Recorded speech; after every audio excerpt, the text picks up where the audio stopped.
polystyrene tiles that are on the ground floor, first floor and second floor in this house. And I've already done a few, and luckily they're coming off fairly easily. Little tip, one hand with your tool, one hand for the boss. If there's anything to lean on to support yourself, do so. Always one hand for the tools and one hand for the boss. Who's the boss? Me. Okay, cut around the edges.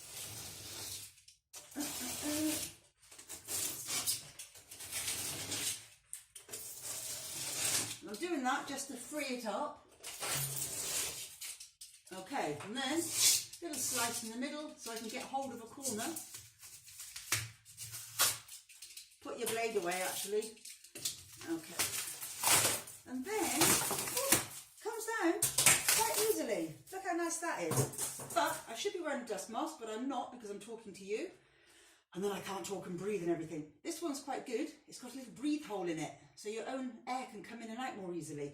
So you don't get too much steam going up into your glasses, because that's really annoying, because then you can't see. You won't be getting dust in your lungs, but you won't be able to see. Now this has now got lots of flaky, dry bits of old glue up there. And I could scrape them off with my Alpha blade, but that's quite slow, and then you might get some gougy marks. Unless you keep your blade nice and flat to the ceiling, not in the gougy angle, nice and flat, but that's quite slow.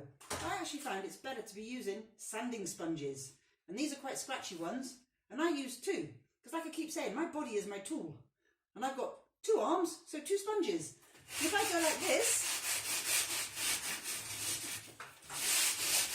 those flaky bits are just falling off nice and easily.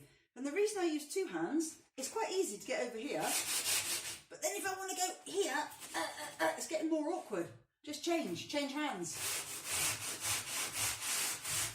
It makes so much sense to learn to use all of your body, all of your tool, both hands. Woohoo!